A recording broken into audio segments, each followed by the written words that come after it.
इन सब टूल्स में हमारा जो सबसे इम्पोर्टेंट टूल है वो ब्लेंड टूल है, और ब्लेंड पहले नंबर पे यहाँ पर है। जी आप माइक म्यूट कर लें, कोई क्वेश्चन है तो पूछ लें। मेरी अगर आवाज़ सही आ रही है तो वो भी बता दें मुझे।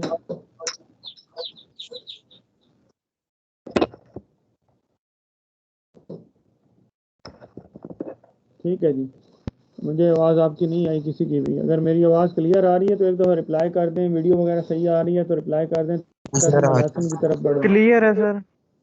ओके जी, ठीक है जी। तो हम करेंगे ब्लेंड टूल, और ब्लेंड टूल काफ़ी इम्पोर्टेंट टूल है। हम इसको इलिस्ट्रेटर में भी बहुत अच्छे तरीके से पढ़ेंगे।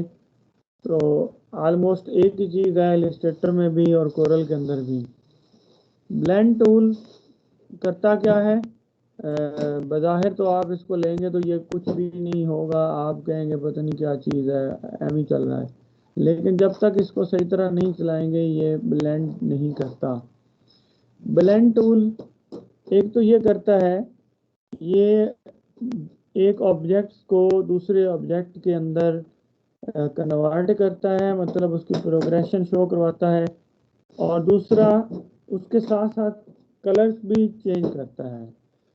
अच्छा, अगर मैं सिंपली बगैर कलर के ये एक ऑब्जेक्ट मैंने यहाँ पर लिया, एक ऑब्जेक्ट और लिया, और यहाँ पर मैंने एक ऑब्जेक्ट सर्कल लिया।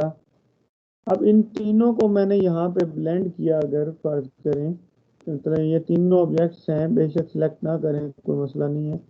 इसको ड्रा करके इस पे ले गए, इससे ड्रा करके इस पे ले आए, तो आप देख रहे हैं कि हमारा जो पहले वाला बॉक्स है वो कन्वर्ट हो रहा है दूसरे मिड पॉइंट पे, और एंडिंग पॉइंट जो है वो हमारा ये आ रहा है। और ये हमारा जो मिड पॉइंट है वो जो हमारा हमने एक टूल लिया था उसका लिया था पॉलीगन टूल से, हमने काफ़ी सारे कोने बनाए हुए थे 8, वो ये हैं। अगर इसके कोने कम होते हैं, ये 3 पे हैं, तो देखें ये कुछ टूल इस तरह से है। मतलब इवन के प्रोग्रेशन के बाद भी हम इसके अंदर, अब देखिए मैंने ट्राई बना दिया है, तो स्क्वायर से ट्राई और ट्राई से सर्कल तक का सफ़र आपको नज़र आ रहा है यहाँ पे।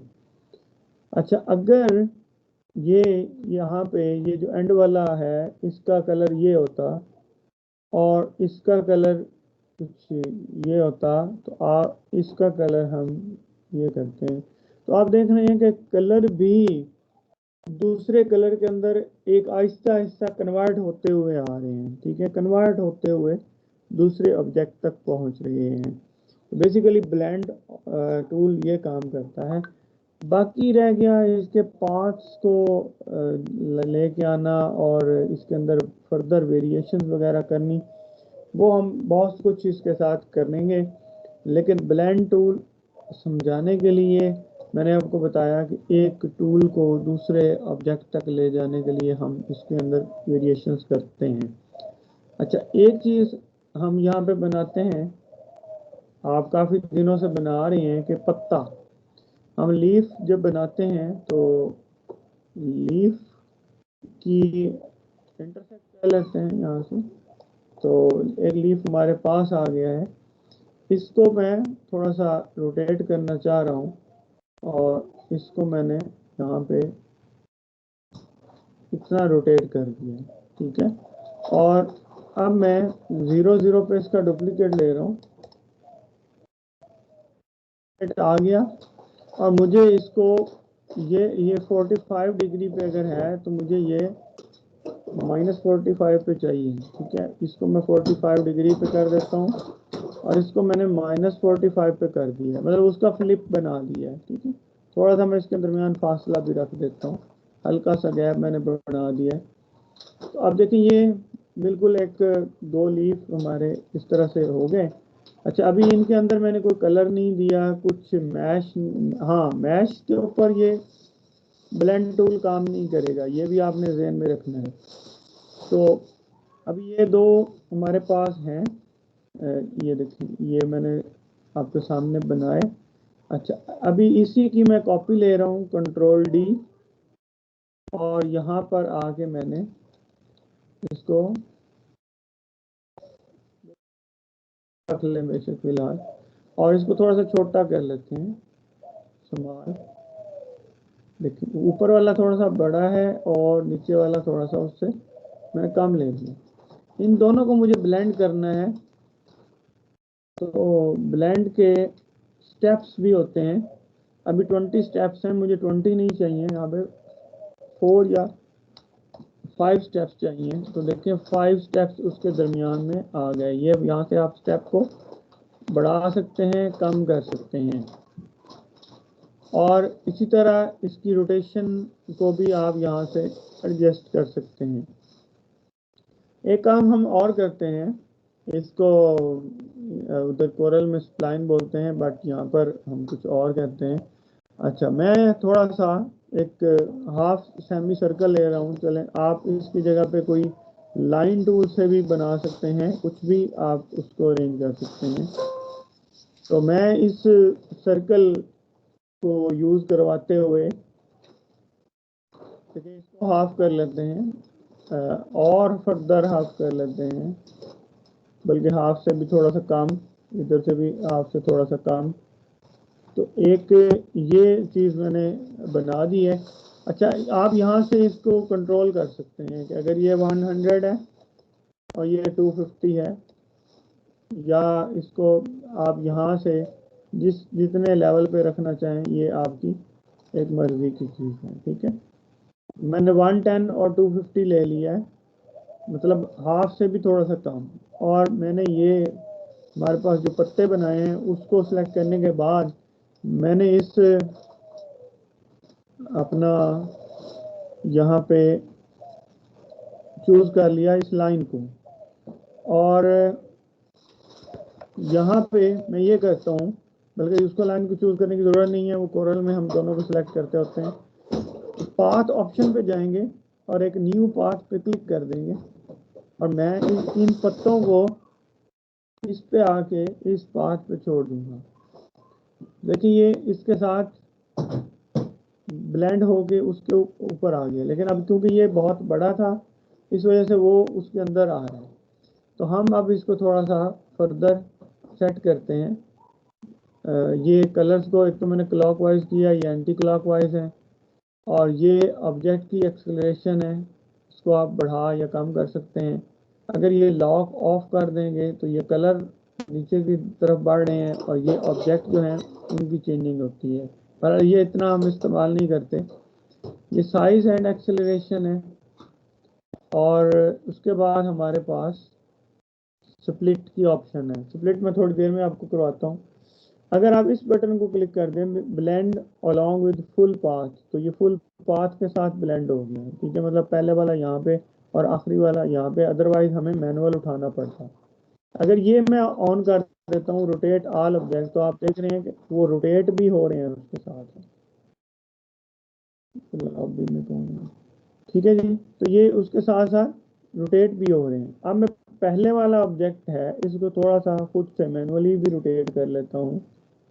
ये हमारा इस लाइन के अंदर कुछ इस तरह से है। अब देखिए ये उस तरह से ही रोटेट हो रहा है, लेकिन आखिरी वाला क्योंकि हमारा मूव पे नहीं है, तो हम अब इसको थोड़ा सा इसको भी लाइन के एंगल में ले आते हैं। तो आप देख रहे हैं कि बाकी भी उसी तरह से रोटेट होके आ रहे हैं, लेकिन अभी भी रोटेशन में हल्का सा फ़र्क है। तो आप यहाँ से अब जाएं, रोटेट ऑल ऑब्जेक्ट्स करें। अब आप देखें कि एक ज़बरदस्त किस्म की अमेजिंग चीज़ बनी। और अक्सर लोगोस में आप इस तरह की चीज़ देख रहे होते हैं, लोगों के अंदर इस तरह का इफेक्ट आ रहा होता है। अब मैं इसके तादाद थोड़ी सी बढ़ा रहा हूँ, 6 7 कर देता हूँ। तो अब आपके सामने कुछ ये ऑब्जेक्ट तैयार हो गया। और अभी मैं इसको अगर कंट्रोल डी करूँ और इसको मैं यहाँ से फ्लिप कर दूँ, तो ये अभी लाइन की कॉपी हुई है, क्योंकि मैंने उसको लाइन को सिर्फ सिलेक्ट किया था। अभी मुझे इसको डुप्लीकेट करना है, कंट्रोल डी, और इसको उठा के मैं यहाँ पे ले आया हूँ। यहाँ पे आके मैंने अब इसको फ्लिप करना है, तो आप मैनुअली भी कर सकते हैं अगर आपके पास ऑप्शन ना आ रही हो। और यहाँ पे न्यू स्टार्ट एंड भी है हमारे पास। चले मैं इसको मैनुअली ही कर लेता हूँ। वैसे हमारे पास इसकी ऑप्शन होती है, लिपकी यहाँ पर आ नहीं रही।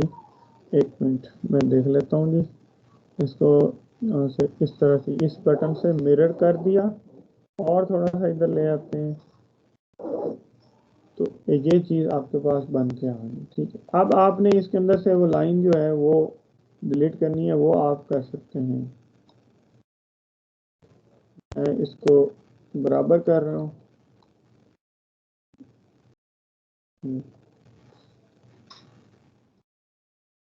ठीक है जी, एक दूसरे के इक्वल आ गए। अच्छा, बाद में भी अगर आप कुछ देखें, जैसे मुझे ये लग रहा है कि ये जो शुरू वाले पॉइंट हैं बहुत ही बड़े हैं, तो आप इनको कम कर सकते हैं। ठीक है, अभी मैं इसको थोड़ा सा कम किया, लेकिन इधर वाला हुआ, इधर वाला तो नहीं हुआ ना। कंट्रोल आर अगर मैं करूँगा तो वो वही काम रिपीट कर देता है। अब ये कंट्रोल आर का फंक्शन सीख लें मेरे से।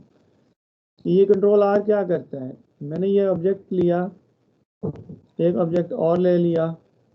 अच्छा, इसको मैंने जिस रेशियो से बड़ा किया या इसके अंदर जो भी मैंने काम किया होगा वही काम मुझे इस ऑब्जेक्ट पे करना है, कंट्रोल आर दबा देंगे। इसको रिपीट कहते हैं।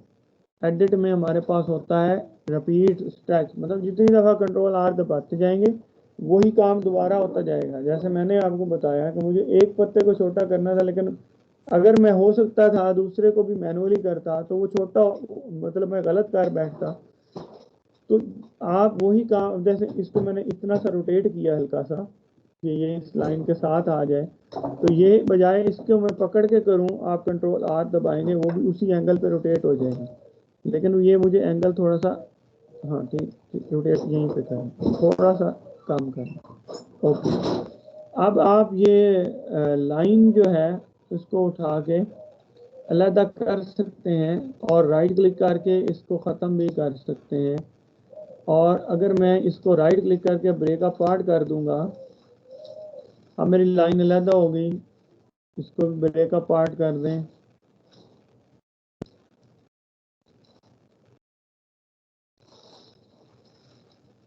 और लाइन को उठा लें, तो ये आपके सामने ये एक ऑब्जेक्ट जो है ये बन के आ गया है। और इस सब्जेक्ट में जो चीज़ें मैंने आपको करवाई कि वो एक तो उसके अंदर से मूव करके आ रहा है, और दूसरा हमने उसकी रोटेशन पे भी काम किया, उसके एंगल्स पे भी काम किया, उनके कलर्स पे ब्लेंड टूल से ही चेंज किए। ब्लेंड में हम एक लेसन और भी करेंगे, और थोड़ा सा मैं इसी ब्लेंड को मज़ीद करवा रहा हूँ। उसके बाद हम एक लेसन हम इसी ब्लेंड का कल भी रखेंगे। तो एक बहुत बहुत सिंपल से ऑब्जेक्ट मैं आपको बता रहा हूँ, ये मैंने आपको उसके अंदर देने हैं असाइनमेंट के अंदर भी। तो मैं बिजर टूल ले रहा हूँ और बिजर से मैं एक कुछ शेप सी बना ली है मैंने, बड़ी अजीब वगरीब सी एक लाइन सी बना ली है। ठीक है, अभी मैं क्या करता हूँ, एक सर्कल लिया है और इसी का डुप्लीकेट लिया, छोटा कर दिया जैसे उसको हमने किया था। अच्छा, ये सर्कल और ये सर्कल दोनों को कलर सेम मैं फिलहाल करना चाह रहा हूँ, लेकिन थोड़े से खूबसूरत करके।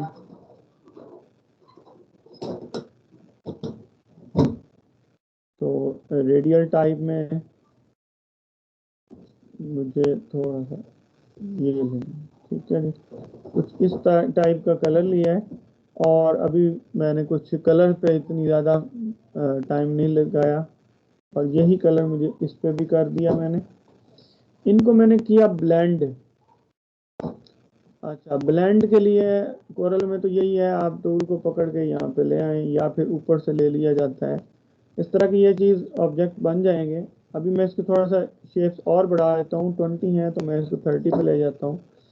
और अब मैं चाह रहा हूँ कि मैं इस लाइन के अंदर इसको एडजस्ट करूँ, तो मैं वही करूँगा, न्यू पाथ, और यहाँ पे आगे क्लिक कर दूँगा। ये कुछ इस तरह की चीज़ बन गई है। और अगर मैं यहाँ से फिर वही काम करूँ, इसको अलाउ विद फुल ऑब्जेक्ट करूँ, लेकिन फुल ऑब्जेक्ट पे चला गया, और आपके सामने ये एक चीज़ बन गई है। इस तरह की मैं आपको कुछ असाइनमेंट्स देने वाला हूँ और वो मैं आपको अभी व्हाट्सएप ग्रुप पे भेजता हूँ। आप इसी ब्लेंड इफेक्ट के साथ उन पे काम करें, ठीक है। अच्छा, एक चीज़ और इसमें हमारे पास है, अगर डी अटैच करेंगे तो ये फिर दोबारा से अलग हो जाएगा, वापस आ जाएगा। और एक चीज़ है न्यू स्टार्ट या न्यू एंड। तो और यहाँ पर आप आए तो सिपलेट का ऑप्शन है, मैं सिपलेट करता हूँ यहाँ से, किसी भी जगह पे यहाँ पे क्लिक करता हूँ तो ये एक मिड पॉइंट बन गया है। मैं इस मिड पॉइंट को कहीं भी रख सकता हूँ। अब इस मिड पॉइंट का मैं कलर चेंज करना चाह रहा हूँ। फॉर एग्जांपल मुझे यहाँ पे रेड कलर का कॉम्बिनेशन बनाना है। यहाँ पे मैं डार्क रेड ले रहा हूँ और डार्क रेड को मैं मैरून टाइप यहाँ पे ले रहा हूँ और इसको रेड ले रहा हूँ। तो आप देख रहे हैं कि एंड वाला भी हो हमारा ब्लू का था और यहाँ पे तो ये मतलब आपने सेंटर में एक ले लिया पॉइंट। इस तरह से आप पॉइंट्स को स्प्लिट भी कर सकते हैं। एक से ज़्यादा पॉइंट्स को भी ब्लेंडिंग ऑप्शन में यूज़ किया जाता है। ओके जी। अब मैं आपको ब्लेंड के अंदर एक और मूव बताऊं कि हम वर्डिंग को भी ब्लेंड करते हैं, लेकिन वर्डिंग के ऊपर ब्लेंड ऑप्शन जब हम अप्लाई करते हैं तो उसके लिए आपके पास जो करेक्टर आप बनाएं या जो भी चीज़ आप डिज़ाइन, वो डिज़ाइन मतलब लाइन से डिज़ाइन ही करनी पड़ेगी। फॉर एग्जांपल हम एक यहाँ से पेन टूल ले लेते हैं। आप बीजर टूल भी ले सकते थे, मैं बल्कि बीजर ही ले लेता हूँ। आप पेन टूल भी ले सकते हैं। ये मैंने ए लिखा, ए, ठीक है। ए की दूसरी लाइन भी यहाँ से लगा लेते हैं। इसको मैं एस्केप दबा रहा हूँ और यहाँ से मैंने ए की लाइन भी एक लगा दी। अभी मैं थोड़ा सा इन करेक्टर पे इतनी मेहनत नहीं कर रहा। आप इस ए को, एस को, बी को या अपना नाम बेशक लिखना चाहें तो आप उसको बड़ा खूबसूरती से लिख सकते हैं। आपको लिखे लिखाए टेक्स्ट के ऊपर ब्लेंड टूल काम नहीं करता। हाँ, ब्लेंड टूल टेक्स्ट पे जरूर काम करता है, लेकिन वो टेक्स्ट टू टेक्स्ट चलता है। फिर अभी देखें, यही चीज़ को मैं डुप्लीकेट ले रहा हूँ और इसको फिलहाल डी अटैच कर देता हूँ। यहाँ से हमारा ब्लेंड टूल से इसको डी अटैच कर देते हैं।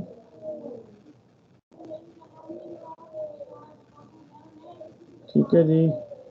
अब ये एक ऑब्जेक्ट है, एक ये ऑब्जेक्ट है, एक ये ऑब्जेक्ट है।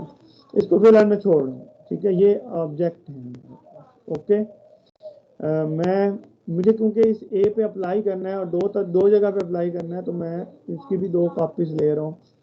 अब पहले वाले में मुझे स्टेप्स कुछ ज़्यादा चाहिए होंगे क्योंकि ये ए का ये थोड़ा सा एरिया ज़्यादा है। तो मैं यहाँ से अप्लाई करने जा रहा हूँ। ओके जी, ये एक चीज़ बना दी। इसी तरह से एक ये चीज़ हमने बना दी, ठीक है। दोनों ऑलमोस्ट सेम है। इसके कलर्स को मैं रिवर्स कर देता हूँ थोड़ा सा। आप चाहें तो ये आपकी अपनी मर्जी है। मुझे कलर्स यहीं से रिवर्स कर देते हैं या उसको आप फर्दर चेंज भी कर सकते हैं। यहाँ पर ऑप्शन थी हमारे पास किधर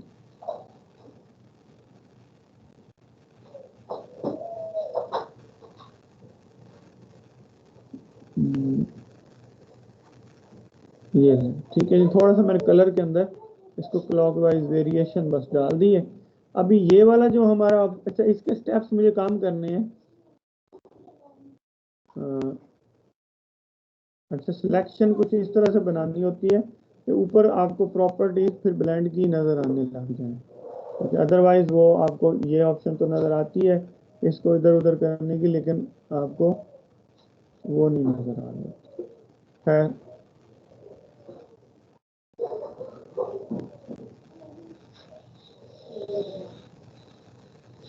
ये स्प्लिट को भी, अच्छा जी। अब आप ये करें, इसको ए पे लेके जाना है हमने। सिलेक्शन नहीं हो रही मेरे पास, इधर की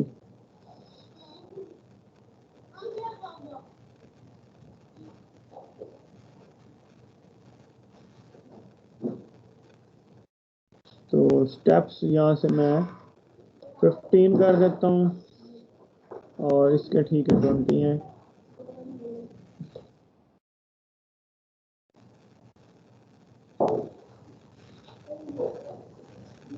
तो यहाँ से लेंगे न्यू पाथ और ए पे आके बोल दें दोबारा से 1 मिनट देना पड़ रहा है, कुछ ट्रैक जो मैं बनाना चाह रहा हूँ वो नहीं आ रहा था। तो फिलहाल मैं इसको बहुत बारीक कर रहा हूँ क्योंकि ये बहुत हमारा छोटा सा है और ये पॉइंट बहुत बड़े हैं, तो भी मैं छोटा कर रहा हूँ। ये चीज़ बना दी है मैंने। स्टेप्स बढ़ा देते हैं, 40 कर देते हैं और ये भी उसके इक्वल ही कर देते हैं। अब हमारे पास न्यू पाथ है और इसको मैं चलिए इस लाइन को लेंगे, एक चेक करें।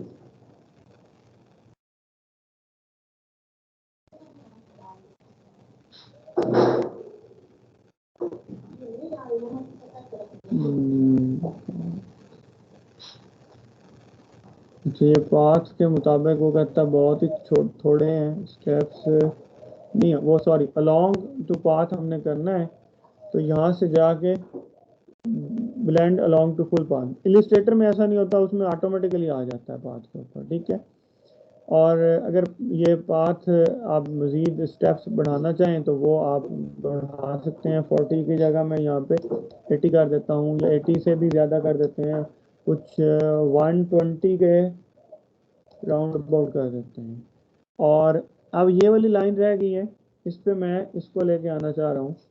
इसी तरह से इसका भी जो पॉइंट है पहले वाला बहुत मैं बारीक करने लगा हूँ और इसको भी मैं बारीक करने लगा हूँ।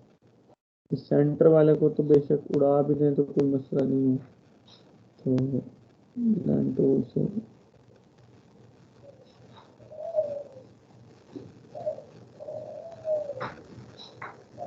भाई ख़त्म, ठीक है। डबल क्लिक से भी आप रिमूव कर सकते हैं। तो इसको भी न्यू पाथ और इस लाइन पे मैंने जाके छोड़ दिया, लाइन पे लग गया बट पूरी लाइन पे नहीं आया। आप जाएं और फुल अराउंड वो पाथ कर दें और रोटेट कर दें साथ ऑब्जेक्ट को। ये आप वेरिएशन हैं। ये पहले वाला जो हमारा शुरू वाला है उसको आप मज़ीद कम कर सकते थे। अब इनको आपने डी अटैच करना है, उससे तो ब्रेक का पार्ट आपको करना पड़ेगा, फिर लाइन लगा होगी। अच्छा यहाँ से थोड़ा सा ये इलिस्ट्रेटर से मुख्तलिफ हो जाता है, वहाँ पे आपको डी अटैच करने की ज़रूरत नहीं होती और वो लाइन इस तरह से शो भी नहीं हो रही होती। तो अब मैं इन दोनों को उठा के साइड पे ले आया हूँ। तो ये देख रहे हैं कि आपके पॉइंट वहीं पे रह गए और इसको आपने डिलीट कर दिया और ये आपने कुछ इस तरह से बना लिया है, ठीक है। इसको मैं सेंड टू बैक कर रहा हूँ, बैक वाली साइड से आ जाए। तो ये कुछ इस तरह से आपने डिज़ाइन किया। इसी तरह से कोई भी करैक्टर, कोई भी आप इस तरह से उसको डिज़ाइन कर सकते हैं।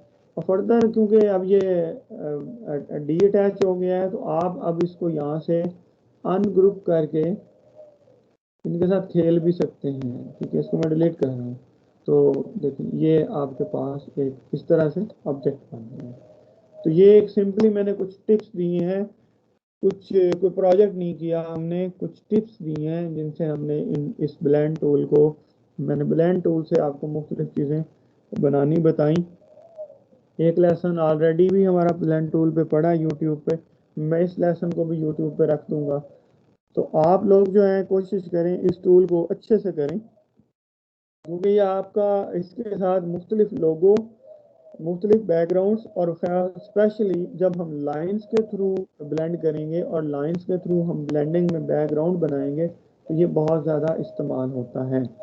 कि इवन के आपके पास लाइंस हैं, ये आपने 2D लाइन एक ली है और लाइन मैंने यहाँ पर ली है, इनको भी आप आपस में इवन के ब्लेंड कर सकते हैं। और वहाँ तो आल्ट कंट्रोल भी दबाते हैं हम, इलिस्ट्रेटर में सीधा ब्लेंड हो जाता है, बट यहाँ से हमें इनको इसी तरह से लाइन को भी सेम उसी प्रोसीजर में लेके जाते हैं। बाकी फर्दर इसके अंदर इम्प्लीमेंटेशन कैसे करनी है, सिपलेट्स कैसे करने हैं, बनाने कैसे हैं, मूवमेंट कैसे लानी, इंशाल्लाह हम आने वाले लेसन के अंदर डिस्कस करेंगे। किसी का क्वेश्चन है, सवाल है तो वो पूछ लें। हाँ जी, है जी किसी का सवाल इस लेसन के हवाले से?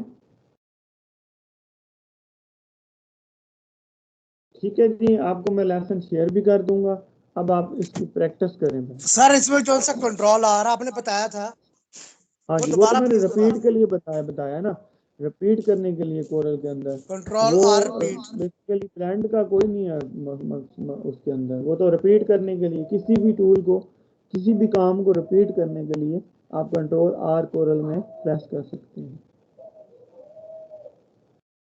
चलो ठीक है सर।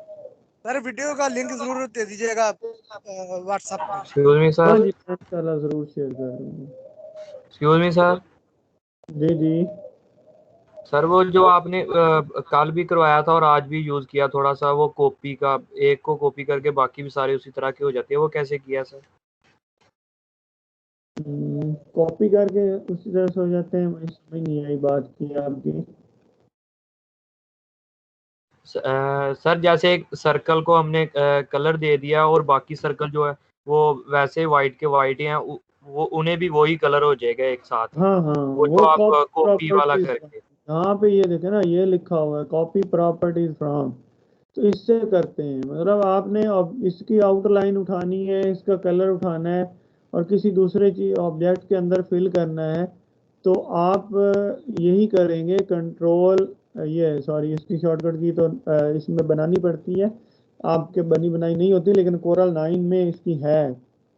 तो ये कॉपी प्रॉपर्टीज फ्रॉम, और ये फिर आप सेलेक्ट कर लेते हैं कि फिल कलर उठाना है, आउटलाइन उठानी है, आउटलाइन पेन उठाना है, क्या क्या उठाना है, तो आप जिस ऑब्जेक्ट का उठाएंगे तो वही इसके अंदर फिल हो जाएगा। ठीक है, तो कंट्रोल शिफ्ट ए इसकी शॉर्टकट की होती है कोरल ड्रा 9 के अंदर, उसके बाद जितने भी कोरल आए हैं उसमें कोई शॉर्टकट की नहीं है। ठीक है जी, और सर ओके जी, उम्मीद है आपको ब्लेंड टूल की अच्छे से समझ आ गई होगी। इसके साथ जो है ना काम करें, और मेरी वीडियो जो पड़ी है नेट के ऊपर, एक RDB playing with blend tool, उसको ज़रूर देखें।